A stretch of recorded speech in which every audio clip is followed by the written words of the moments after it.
Po rekordni noči je čas, da strnemo vtise. Luka Dončić z 51 točkami proti LA Clippersom in kot nalaž za pogovor z znancem tega kanala, Mičom. Mičo, ki je z mano govoril že v enem izmed prejšnjih podcastov, v opisu boste lahko našli tale podcast. Skratka, dober poznavalec lige NBA, kot nalaž za debato. Še predtem pa velika zahvala, presegli smo 20,000 naročnikov na kanalu Greh Shod, zelo cenim, izredna hvala, spoštovanje. Če ste tukaj novi, za podobne analize, highlightse, vas vljudno vabim, da se naročite na kanal. Zdaj je pa čas, da pokličemo Mitjo. Čuj, Mitja, nisem te nikoli vprašal, kaj tebe kličejo, Mitja ali Mičo? Mičo. Mičo, te pa boš ti za mene tu in Mičo. Tebe tuj? Ne, samo pol pravim, da boš ti za mene tudi Mičo. A ja, Pa okej, ne- ja, voda, ja, normalno. Mičo, jaz mislim, da sem že od vrtca, tako da tega se ne bi bil. Ja, no, te pa itak valjda. Čuj, Mičo, kdaj si ti na zadnje dosegel 51 pik? Dobro, no. Ja. Na PlayStationu. Ja, lej, tu išteje, zdaj se je Luka pač v realnem življenju. Na PlayStationu je šlo skozi. Lej, pač to je pač razlika med nami, navadnimi smrtniki, pa Luko Dončićem. On pač daje Clippersom po 50 pik, mi pa pač žulimo prste na konzolah. Nema veze, v glavnem rekordna noč. Od prve četrtine dalje je mučil Clipperse, ki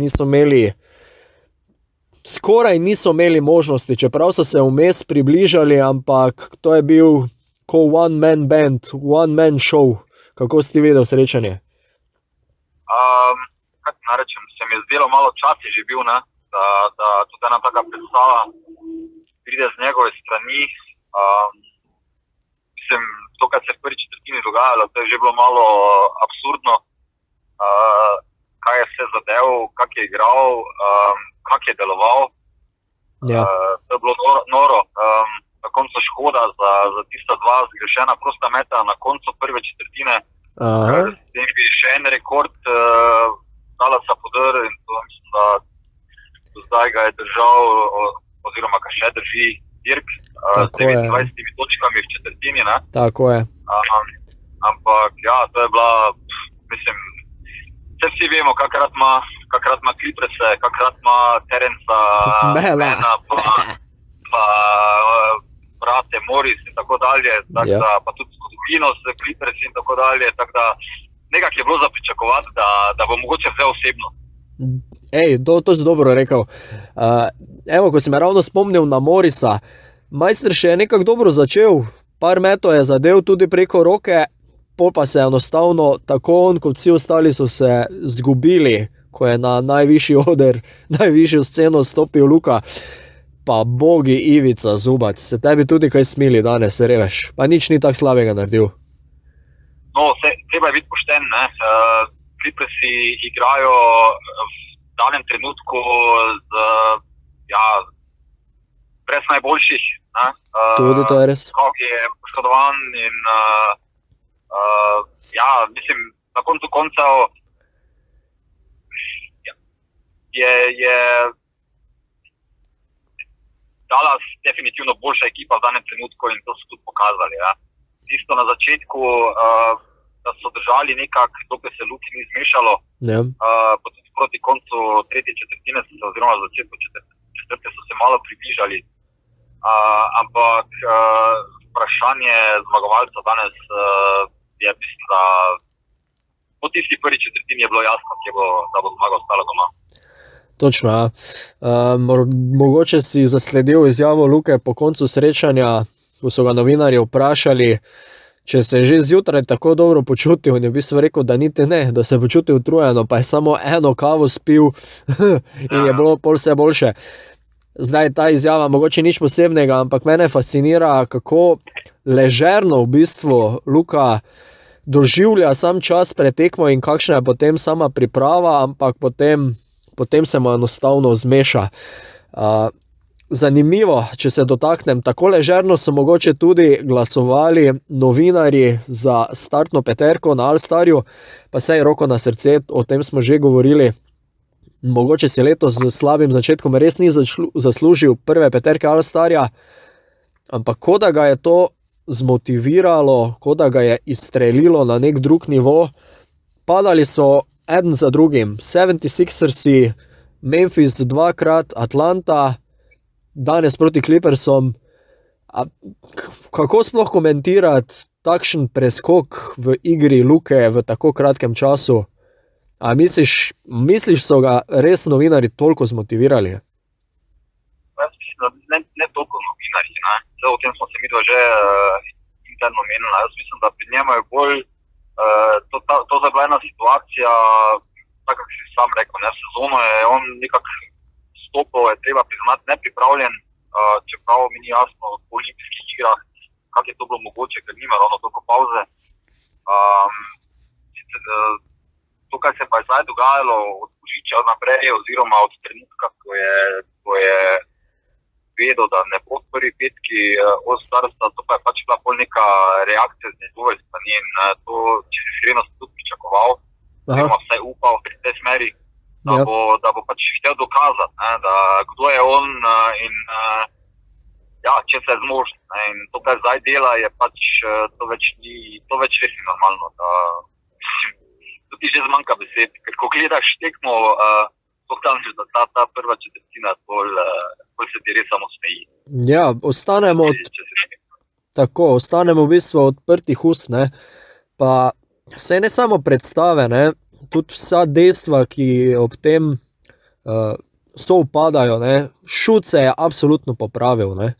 Tako iz igre kot izza črte za 3. Na koncu zgleda včasih, da teže zadane en prosti met, kot pa svoj stebek z razdalje, ne. Ja, dejstvo je, da zgleda in fizično in psihično boljše, kot je zgledal tam nekje do Božiča. To, kaj zdaj kaže, je pač tisto, kaj se od njega pričakuje, ja? Da je pač preseneča z večera v večer, da pokaže, ne vem, svoj repertoar, da zadene mete, ki jih navaden smrtnik ne zmore in on pač je taki in on je res neki čudežni deček, ne. To pač je treba tako reči in treba je zdaj tudi uživati s tem, pa ko imamo tako priliko, da ga gledamo zdaj. In dejstvo je, da zasluženo je na All-Staru, je pa tudi po mojem zasluženo ni v prvi petki. Oziroma na podlagi tega, kak je sezona potekala, je tak, kak je čisto okej. Fair, drži. Mislim, se strinjam, seveda. Poslušaj, jaz sem eno zadevo tukaj opazil, okoli Luke in njegovih predstav, pa me zelo zanima tvoje mnenje. Saj vemo, Američani zelo napihnejo stvari, zelo so opevane te MVP lestvice. Zdaj v relativno kratkem času je Luka igral proti Embiidu, proti Morantu 2-krat in pa Traeju Youngu. Vsi so trenutno MVP kandidati zasluženo. Luka je na vseh tekmah, oziroma Dallas je na vseh tekmah zmagal. Luka je pa na omenjenih tekmah dosegal, pustimo zdaj, da je dosegal odlične številke, predvsem igral je dobro, pa v zelo redkih momentih je bilo vprašanje zmage. Pa saj so bile tekme egal tudi, ampak kot da smo vedeli, da bo Luka efekt prevladal na koncu. Kako ti gledaš na to? Meniš, da je Luka dodatno motiviran proti vsem tem malo bolj zvenečim nasprotnikom? Si tudi ti mogoče kot nekdanji košarkar bolj zagrizel proti kakšnemu nasprotniku, ki je bil na papirju malo boljši, močnejši? Ne, jaz bi kar rekel, da celotna ekipa deluje drugače. O tem so tudi še tekle debate, da njihova obramba deluje dosti bolje, da so po Božiču resnično, ne vem koliko tekmo so da že imeli, ko so nasprotnika pustili pod 100 točk. In ko ti v obrambi laufa, ti tudi slejko prej v napadu za laufa. In Luka je definitivno naredil korak ali pa dva, kar se tiče obrambnih nalog v pravo smer. Mislim, ko ga človek gleda, kak je pri postavljanju, dobro se dela napake. Se so bile tudi tekme zdaj, ki so jih po nepotrebnem izgubili. ampak ne glede na to, celotna ekipa je naredila preskok in Luka kot nosilec pač toliko bolj izstopa, ker zdaj tisto, kar so se zadnjič pogovarjala, meti, ki jih je, bom rekel, pred tem zrihtal Bullocku, Hardwareju in tako dalje, so prešli mimo, zdaj jih zadenejo. Ne? In temu primerno tudi njegova statistika hoče.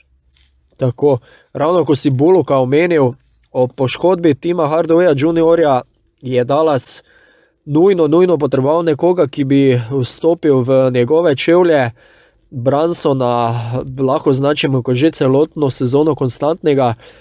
Zdaj pa se je zgodil, da tako rečem, Reggie Bullock. Človek ima v nekem trenutku, če se ne motim, pa me popravi, če si bolje obveščen, blizu 50% met za 3 točke, govorim v zadnjih srečanjih, ne celoto. Vemo, da je prej v bistvu celo stagniral v metu, zdaj pa eksponentno naraste tale procent. Ja, on je naredil po tistem, ko je se Hardaway poškodoval, je pristal v prvi petki in takrat dalje deluje strašno, tako si rekel, mislim, da tudi kaj so lokalni komentatorji Dallasa so omenili, da je preko 50% v zadnjih 6-7 tekmah za 3 točke in definitivno to, kar je Dallas v tem trenutku rabo. Točno. Ampak se tudi Kit je v enem intervjuju povedal, da najko prej se bo tudi napadu vrnilo na bolje, ker oba vema, da v teku sezone so imeli zelo velike težave spredaj in zdaj pač sedmejo meti, ki prej niso. Ne? Točno. In, če bo tako šlo naprej, bo super. Glede na to, če človek pogleda lestvico, pogleda, da so 10 zmag nad 50%, ne kaže slabo. Tako, potem gre nekaj v dobro smer, ja. In zanimivo, kako bo tole v nadaljevanju. Vemo, včeraj smo zelo pozorno spremljali, kaj se dogaja preko luže. Zaključilo se je tole obdobje za prodajo igralcev oziroma menjavo. Kristaps Porzingis, kar bomba, odhaja iz Dallasa. Prihajata Spencer Dinwiddie in pa Davis Bertans. Še sama ne vema točno, ko smo se pogovarjala, kakšno mnenje si bova ustvarjala, verjetno bo še nekaj časa potrebnega, dejanski pokazatelj bodo seveda tekme in pa čas, ampak na prvo žogo je Dallas več pridobil ali je Dallas več izgubil? Kakšno misliš po tole razmerje? Ja, to bo pokazal čas. Dejstvo je, da je to bil malo šok za vse ne, da ni se pričakovalo, oziroma da je bilo nemogoče, da se to zgodi, sploh glede na to, koliko je poškodovan, pa da je, bom rekel, v tem trenutku tudi najbolje plačen igralec ekipe, ampak vseeno sem bil presenečen, tisti, ki si mi to sporočilo poslal, da je prestopil in ko sem si prebral, sem na prvo žogo sem mislil, zamenjal so dobri dva igralca, ki verjetno z plačami nista na tem nivoju. Ko sem si pa bolj pogledal, pa sem videl, da sta v bistvu kar dobro plačana, ne? Da sta v bistvu dobesedno, da so zamenjali 1-1, ne? Približno, ja. Kar se plač tiče. Tako da, ne vem, Nvidia je v Neci je bil, definitivno v Neci je bil en top igralcev lige, poškodba ga je potem oddalila od igrišča v Warriorsi, zdaj, če se iskreno tudi mislim, kaj ekstra izspremljal, samo neke blazne statistike ni imel, ker je bil spet poškodovan. Kar pa se Bertansa tiče, pa smo ga tudi gledali samo bolj kot ne na tekmah, ko je igral proti Dallasu, tam se tudi spomnim, da je imel svoje trenutke. Ne? Ampak, neki, ne vem, mislim, težko je karkoli reči, ker bomo morali počakati, ne? Ja. Nimamo kaj, ja. Dobro, najboljša novica zdaj je, da je še ena tekma proti LA Clippersom, bolj z stališča nas, ki spremljamo Luko malo bolj podrobno, no.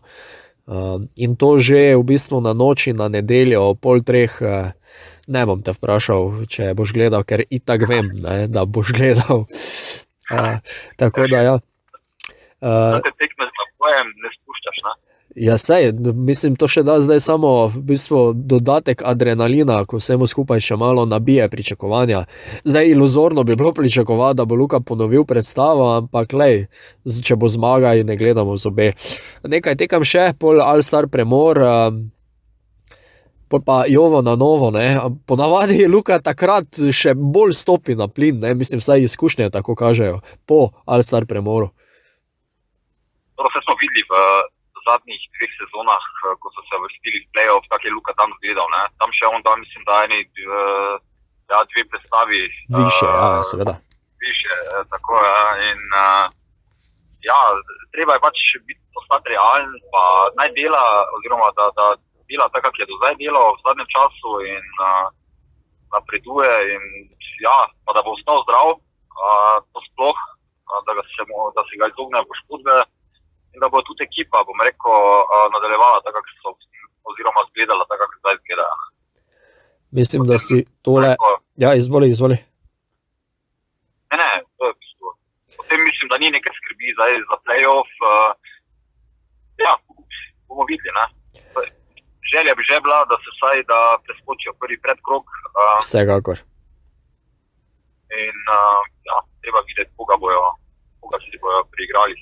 Sej, odlično si tole zaključil z bistvenimi stvarmi, v bistvu, če bo zdravje služilo Luki, pol se dejansko nimamo česa zabati, več kot očitno je, da je ujel pravo formo, navajeni smo, da jo drži in v bistvu res dobre poante za blizu konca najnega pogovora. Samo to bi še te vprašal, če se kar precej v prihodnost ozreva, danes, oziroma da se jutri začne končnica, prvi krog, koga si želiš na nasprotni strani za sam začetek? Koga želiš prvo izločiti, da temu tako rečem, če si v Dallasu?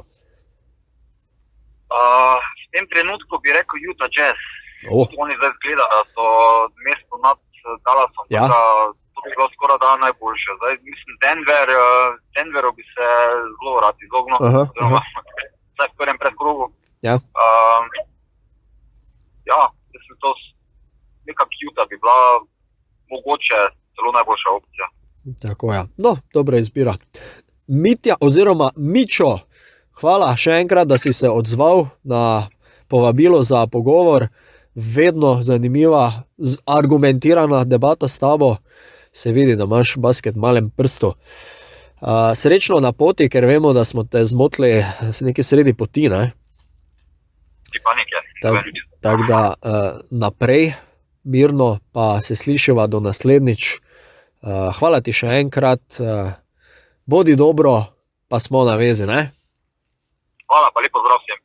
Tako sva strnila vtise z Mičom na včerajšnjo predstavo in vse, kar se dogaja okoli Dallasa. Še enkrat zares velika hvala za 20,000 naročnikov na kanalu Greg Skort. Če ste tukaj novi, če so vam podobne analize všeč, vas vljudno vabim, da se naročite na kanal, da boste takoj obveščeni o novostih glede Luke Dončića, Dallasa in ostalega okoli sveta košarke. Imejte se lepo, ne pozabite, v noči na nedeljo ob 2:30 rematch Dallas LA Clippers. Srečno!